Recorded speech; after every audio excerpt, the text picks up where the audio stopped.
Number 3. My dad has been an MTA Transit subway station manager for 35 years. With this job, there has to be a manager on duty at all times, so he's practically done every single possible shift throughout his career. That means he's done his fair share of night shifts. Most trains were completely empty throughout the night. He said it was the only nice part about doing the night shift. He has a series of funny and weird night shift stories to tell, but there's one downright horrifying one. My dad had just boarded the train to move to his office at another station. He was alone when he got on, which was at about 3 in the morning. At the next station, someone boarded. My dad describes him as a white, tall and skinny man, wearing a heavy jacket and beanie. He shot my dad a quick glance before sitting in the furthest corner away from him. My dad said that he felt uncomfortable as the guy kept looking up at him every so often. When my dad's stop came, he got off, as well as the other man. He walked to his office door, unlocked it, and looked behind him. The man in the jacket was pacing around only about 50 feet away. My dad stepped into his office, shut the door, locked it, and sat at his desk. 5 minutes later, someone started to try and turn the doorknob. After the person on the other side of the door realized it was locked, they started to knock softly. My dad called out, "Who is it?" And they responded, "I want to talk." He told whoever it was to go away. He says he knew trouble when he saw it. He had a good feeling it was the guy from the train, as this station at a time like this was apparently always completely empty. My dad told the guy to go away. He continued to knock for a good 5 minutes. My dad finally pulled up the security camera screens and brought up the camera pointed to his office door. Sure enough, there was the guy from the train, wearing the jacket and beanie. Coincidentally, as soon as my dad brought up the camera, the man walked away. So my dad did whatever his work consisted of for about half an hour in that office.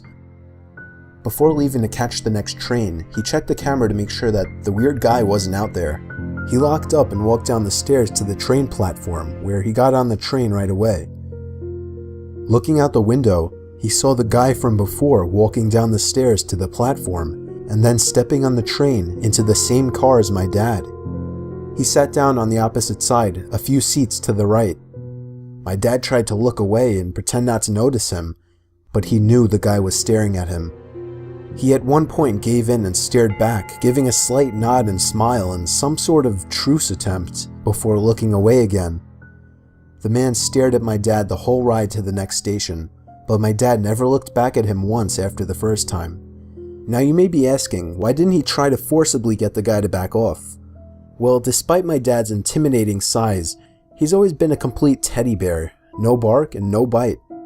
Plus, he says he feared that guy was armed and that one small motion could lead to death. When the train stopped at the station, my dad practically ran all the way back up to the streets, constantly glancing over his shoulder, and yes, the man from the train was following him. My dad had to find the first public building still open to try and escape. He found a Wendy's that was open and stepped inside. He sat and watched as the guy following him walked up to the window, stopped, and stared my dad down through the glass for about 10 seconds before turning around and walking across the street and then down the sidewalks. My dad said he ate, waited a little longer, then left the Wendy's to get to his third and final station for the night. The scariest part, when my dad was in his third office, as he was checking the security cameras out of the paranoia of the situation, he caught the guy from the train pacing around the outside, only about 30 feet from his office. He then stopped, looked up at the camera, and according to my dad, literally froze and stared for no less than a minute. When he finally lowered his head, he walked away out of the station to never be seen by my dad again. My dad doesn't know if he was followed after leaving the Wendy's, but that would only make sense. The guy was clearly disturbed, possibly homeless and or dangerous, and who knows what he actually wanted with my dad. Number 2. Me and my 3 friends were in New York around Christmas time. We didn't finally decide to leave until about maybe 2 in the morning. We got on the first train that we could catch, and as expected, it was empty. We were pretty sobered up by then. Then there was a sudden commotion in the next car over. We had peeked through the glass in between the cars, and there were two hooded men, or maybe teenagers, standing obnoxiously close to a woman sitting in one of the seats who was screaming for help. I suggested that we go over and kick their asses, but as me and a buddy got a closer look, we saw they were armed with handguns. I pushed all my friends to get to the next car over, away from the armed men. I took a look back and saw one of the men pointing at us before starting to follow. We ran through at least 3 different cars with the men following us before the train finally stopped at the next station. We all booked it through the old station to the nearest place we could hide. I got separated from my friends, so I went to hide behind a garbage can. I could hear my chaser's shoes hitting the tiled floors, so I knew I had no time to find a better hiding spot. I peeked through the opening at the top of the bin. I could get a better look at them now. One was black, the other was Indian, and they were both really young looking. I was sure they were only trying to rob us, until I heard one of them say, "If you find them, kill them." I hope you understand why I almost gave away my position in reaction to hearing this. With a gasp and almost pulling the garbage bin down with me as I returned to cover, I consider it a miracle neither of them caught me. They left the area. I took notice that they didn't have their guns drawn at that moment. I ran in the opposite direction of the two and quickly caught my friends who were waving me over from behind a large pole. I took cover with them behind another pole not far from that one, and we waited for as long as we thought necessary. The big shock to this story, though, was when we caught glimpse of the woman from the train, who we thought was being threatened by the 2 men, walking over in the direction of the men and then calling something along the lines of, "Where are they? Don't tell me you didn't get them." The 2 men reappeared from beyond a corner, walking over to the woman. The rest of what they said was too low to pick up on. They walked back down the stairs to the platforms, and as we could guess, waited for another train to run their trap again. At the very least, we called the police and reported what was going on, but I have no idea if they were ever caught. Number 1. My name is Danny, I'm 22 years old, and this was the most horrifying experience of my life. I live and work in New York City, but I don't have a car, so my main mode of transportation is the subway. It was a Saturday night. I was on my way home from a party in the middle of the night. I did this about every other weekend, so I was completely fine with taking the subway alone at night. Walking down the steps, entering the underground without a soul in sight, it was always a bit chilling. This specific station was very tightly spaced. As I was walking, I could almost feel as if I were being watched or followed, along with the occasional echoing bang-type sound emitting from an unknown location.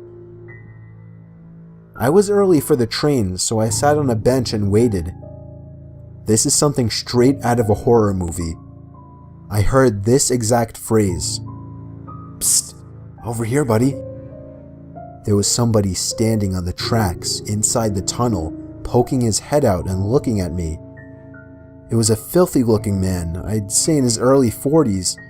He gave me a smile, a horrible yellow smile with at least 3 teeth missing, and I could tell that even from where I was sitting. I did the best I could to pay no attention to him, but he wouldn't go away. There was laughing coming from inside the tunnel, and then another disgusting-looking man stuck his face out as well. This man gave me a nasty smile as well, before telling me to come hang out with them in the tunnel. The way they stared at me, though, their eyes wouldn't even move. It's as if their sight was locked onto me. I resumed doing the best I could to ignore them and just wait for the train. I noticed in my peripheral vision that one of the men moved away into the tunnel, returning moments later with another face. I had to look again. There was a third face, but this one was hunched over and lifeless. It looked like one of the men were holding the guy's face up. The sound of the train approaching felt like 1,000 pounds off my shoulders. I got up ready to board the train, but when I got closer to the edge of the platform, I nearly threw up at the sight. The 2 men were going back into the tunnel, but the second man in the back was holding something in his hand. A head. Just a head. like a decapitated head. They disappeared from sight onto the side of the tunnel. As the train stopped, I got into the first car, planning on warning the conductor, but no later than after we left the station. I didn't want to be there a second longer. As the train began to move, I saw legs moving down the stairs to the platform, but that was it. I didn't get to see who it was, but what I did get to see, as the train moved into the tunnels, I caught a glimpse of a group of men, hunched up against the railing, inches away from the train window, and they were all looking right at me. I knocked on the conductor's door like a madman, screaming it was an emergency. He opened up and I explained what I just saw. He radioed to somebody in charge of the station, as well as another higher-up of the company, who I'm sure took care of it, or contacted the proper authorities or security, whatever.